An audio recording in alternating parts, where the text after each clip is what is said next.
The flashing blue lights reflected across the rain-soaked highway as Officer Ethan Cole stepped out of his patrol SUV. Beside him, Rex, a 6-year-old German shepherd with years of canine experience, immediately lowered his nose to the wet ground. The call had come in only minutes earlier. A retired truck driver had disappeared after stopping near Blackwood Forest. His abandoned pickup still sat on the roadside engine cold driver's door, hanging open. "Track Ethan," ordered. Rex pulled hard on the lead, weaving through muddy footprints and broken branches. The trail was fresh, no more than an hour old. Everything suggested they were closing in on the missing man. Then, without warning, Rex stopped. His ears stiffened. Instead of following the scent ahead, he turned sharply left and sprinted deeper into the woods. Rex. Ethan hurried after him, believing the dog had caught another scent. But Rex wasn't chasing anyone. He ran nearly 300 yards before stopping beside a moss-covered stone marker half buried beneath decades of leaves. The dog barked once. Then he began digging furiously. Within seconds, damp soil flew into the air. "What is it, boy?" Rex refused to stop until something metallic appeared beneath the dirt. Ethan knelt and carefully brushed away the mud. It wasn't jewelry. It wasn't a weapon.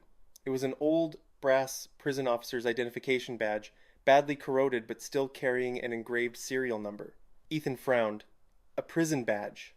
Out here. He photographed it before sealing it in an evidence bag.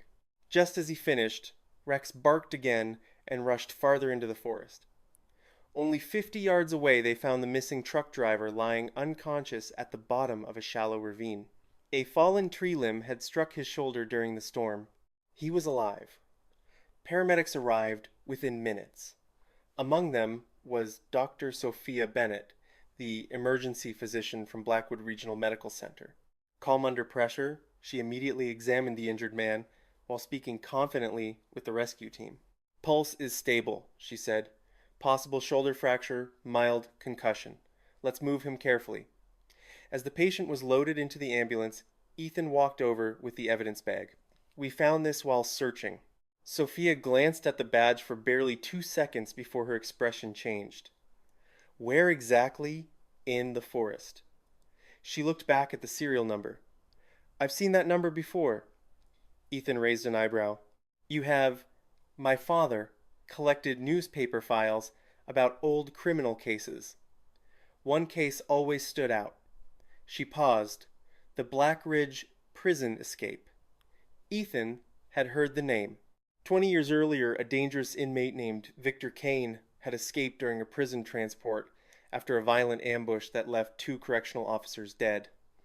Hundreds of officers searched for months. They never found him. Most investigators eventually concluded Kane had died somewhere in the mountains. Sophia stared silently at the badge. "This belonged to Officer Raymond Ellis. You know that. My father interviewed Ellis before he died." Ethan felt a chill, despite the humid summer air. "If that's true," Sophia nodded slowly, "then this badge was never supposed to be in those woods." At that exact moment, Rex began growling. Not toward the forest. Toward an old hunting trail behind the ambulance. His nose stayed fixed on the ground. His tail became rigid. Someone had walked there recently. The footprints were fresh. Very fresh. Ethan unclipped Rex's leash. "Show me." Without hesitation, Rex charged into the darkness, following a scent no one else could see, one that had somehow awakened a mystery buried for 20 years. Rex raced along the narrow hunting trail, his nose sweeping across the damp earth with unwavering focus. Officer Ethan Cole stayed close behind his flashlight, cutting through the darkness. The trail wasn't overgrown enough to have been abandoned. Someone had been using it regularly. After nearly 10 minutes, Rex slowed near a small creek. He circled a patch of muddy ground, then barked twice. Ethan crouched beside him. Fresh boot prints. The edges were sharp, untouched by the evening rain. Whoever had walked here couldn't have been more than a day ahead of them. Dispatch Ethan spoke into his radio. "I have fresh tracks leading deeper into Blackwood Forest. Request additional units at sunrise." The signal crackled. "Copy that," Rex continued forward. The trees suddenly opened into a small clearing where an aging hunting cabin stood hidden beneath towering pines. The roof sagged with age, and the windows were covered by weathered wooden boards. From a distance, it looked abandoned. Up close, it told a different story. Smoke stains darkened the chimney. Fresh tire marks ended behind the cabin. Someone had been here recently. Ethan drew his sidearm. Police? No answer. He pushed open the unlocked door. The cabin was silent. Dust covered the furniture, yet several objects looked strangely out of place. A lantern sat on the table with fresh oil inside. A coffee mug still contained dried residue. Most importantly, the fireplace ashes were still warm. Whoever stayed here left only hours ago, Ethan muttered. Rex ignored the living room entirely. He walked into a small bedroom and stopped beside an old wooden cabinet. He scratched the floor. Ethan moved the cabinet aside. Hidden beneath it was a loose floorboard. Inside the compartment lay several carefully wrapped items. A faded map, a revolver with no ammunition, bundles of cash, and a small paper pharmacy bag. Ethan carefully opened it. Inside were prescription bottles issued only 3 weeks earlier. The patient's name had been torn off every label. Just then, footsteps approached outside. Ethan instinctively aimed toward the doorway. Instead, Dr. Sophia Bennett stepped inside, wearing a light field jacket. "I figured I'd find you here," she said. "You followed us. I called the hospital laboratory after seeing that prison badge. Then I remembered something." She took one of the medicine bottles and immediately recognized it. "This combination treats severe heart failure." "You've seen it before," Sophia nodded. "It's uncommon. Only a handful of specialists in this county prescribe these medications." She examined another bottle. The dosage suggests the patient is elderly, probably late 60s. Ethan looked toward Rex. Victor Kane would be 67 now. Neither of them spoke for several seconds. The possibility suddenly felt real. If Victor Kane had survived all these years, he wasn't living like a dangerous fugitive anymore. He was living like an old man whose failing heart required constant medication. Rex suddenly barked from outside. Ethan hurried onto the porch. The dog stood beside a muddy pickup track leading away from the cabin. Mixed within the tire marks were fresh footprints. One set, a walking cane, had also left distinct impressions in the soft ground. Sophia studied them quietly. "He isn't running anymore," she whispered. "He's barely walking." Ethan looked down the winding dirt road, disappearing into the forest. "That makes him easier to catch." Sophia slowly shook her head. "Or far more desperate." Before Ethan could answer, Rex lifted his head toward the distant hills and let out a deep, warning bark. Somewhere beyond the trees, someone had just started an engine. The engine roared only once before falling silent. Ethan raised his hand, signaling Rex to stay low. The German shepherd crouched instinctively, his eyes fixed on the narrow dirt road winding through the trees. Whoever had started the vehicle had shut it off almost immediately. "They know we're here," Ethan whispered.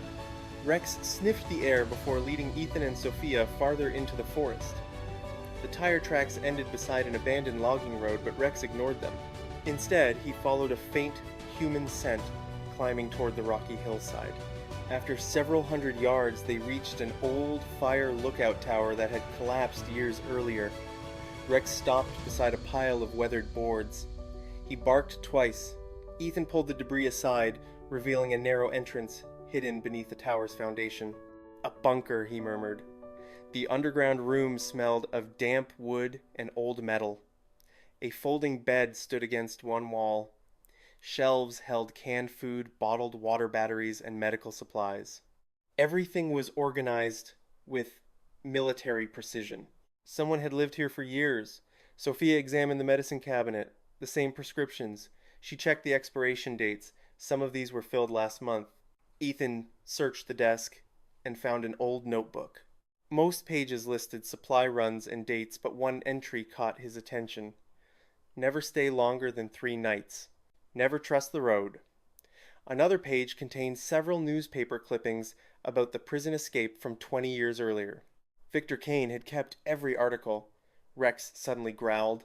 He was staring at a dusty window overlooking the valley. Ethan slowly stepped beside him. Far below, an elderly man carrying a backpack was walking toward a small farmhouse nearly half a mile away. Graybeard, baseball cap, a wooden cane. The description matched the footprints they had found. Sophia looked through Ethan's binoculars. He doesn't look like someone preparing for a fight. No, Ethan replied quietly. He looks like someone who's been hiding for 20 years. Before they could move, the old man stumbled. He grabbed his chest for a moment before continuing toward the farmhouse. Sophia's expression changed immediately. His heart is failing. You can tell from this distance the way he's breathing, the way he's stopping every few steps. He won't survive much longer without treatment. Ethan radioed for backup, but received only static. The mountains blocked the signal. We're on our own. He looked at Rex. The dog remained completely still, never taking his eyes off the distant figure. Then the farmhouse door opened. Another man stepped outside, much younger. He handed the elderly fugitive a small package before quickly disappearing back inside. Ethan lowered the binoculars. Victor Kane isn't alone. For the first time in 20 years, the fugitive had been seen. And now they knew someone had been helping him stay hidden all along. Ethan motioned for Rex to stay behind the tree line as the three of them quietly approached the farmhouse. The younger man had already disappeared inside, while Victor Kane sat heavily on the front porch, breathing with visible difficulty. Before Ethan could move closer, Rex suddenly growled. A side door burst open. The younger man sprinted toward an old pickup truck parked behind the house, carrying a hunting rifle. Police dropped the weapon, Ethan shouted. Instead of firing, the man jumped into the truck and sped away down a narrow dirt road. Go Rex exploded into action. The German Shepherd raced after the truck while Ethan followed in his SUV. The chase lasted less than 2 minutes before the driver lost control on a sharp bend. The pickup slammed into a fallen tree, sending the rifle sliding into the mud. The suspect tried to escape on foot. Rex caught him within seconds, tackling him to the ground and holding his arm firmly without causing serious injury. Don't move, Ethan ordered as he handcuffed the man. Who are you? My name is Noah Briggs, the man answered, breathing hard. I never hurt anyone. Then why have you been hiding Victor Kane? Noah lowered his head. He had nowhere else to go. Back at the farmhouse, Sophia was speaking with Victor when the old fugitive suddenly collapsed onto the wooden porch, clutching his chest. Sophia dropped to her knees. He's in cardiac arrest. Without hesitation, she began CPR while preparing a portable defibrillator from the emergency kit she always carried in her vehicle. Ethan looked at her in disbelief. That's the man we've hunted for 20 years. Sophia never looked up. And he's still my patient. The first shock produced no response. The second restored a weak heartbeat. Victor opened his eyes, slowly struggling to breathe. He looked directly at Sophia. I thought, I'd die before anyone found me. You almost did, she replied calmly. Save your strength. Victor's eyes shifted toward Ethan. I'll tell you everything. Ethan knelt beside him. Start with the escape. Victor closed his eyes for a moment. It wasn't supposed to end with 2 officers dead. Silence filled the porch. Even Noah looked stunned. Victor continued in a trembling voice. I didn't kill them. Ethan frowned. Then who did? Victor slowly raised his shaking hand and pointed toward Noah. No, not him. He took another painful breath. Someone inside Blackridge Prison planned the escape. Sophia and Ethan exchanged a stunned glance. If Victor was telling the truth, the biggest secret of the 20-year-old case had never been about the fugitive. It had been about the people who helped him disappear. Victor Kane remained under Sophia Bennett's care until an ambulance arrived. His condition was stable, but everyone knew time was running out. Before leaving the farmhouse, he asked Ethan for one promise. Listen before you judge. Inside the ambulance, Victor gave a recorded statement. 20 years earlier, He had agreed to escape with the help of a corrupt deputy warden named Leonard Graves. Graves had accepted money from a criminal organization and arranged the transport ambush. The plan was simple. Victor would disappear and every witness involved would be silenced. But the ambush spiraled out of control. 2 correctional officers were killed when Graves's armed partners opened fire. Victor fled in panic, knowing that if he surrendered, Graves would make sure he never spoke. For 2 decades, Graves continued his career under a different identity before quietly retiring. Victor spent those same years hiding in the mountains, surviving on odd jobs, and avoiding every town except for secret visits to obtain heart medication. Noah Briggs wasn't a criminal. He had discovered Victor half dead during a hunting trip 5 years earlier. Believing the old man deserved a chance to confess before dying, Noah secretly brought him food and medicine, but never knew the full story. Using Victor's testimony, investigators reopened the forgotten case. Hidden financial records, old prison documents, and surviving evidence all pointed to Leonard Graves. 3 days later, detectives arrested the retired deputy warden without resistance. As he was led away in handcuffs, Graves looked at Ethan and quietly admitted, "I thought the truth had died in those woods." "It almost did," Ethan replied, but one dog refused to let it stay buried. A week later, Ethan visited Blackwood Regional Medical Center with Rex. Sophia smiled as Rex walked into her office, his tail wagging. "I heard the case is finally closed." Ethan nodded. 20 years of questions finally have answers. Sophia knelt beside Rex, gently scratching behind his ears. He didn't just track a fugitive. She looked into the loyal German shepherd's eyes. He uncovered the truth that everyone else had stopped looking for. Outside the hospital, Ethan opened the patrol car door. Rex climbed inside, ready for the next call. Some cases are solved by evidence. Some are solved by confessions. But this one was solved because one police dog refused to ignore forgotten trail.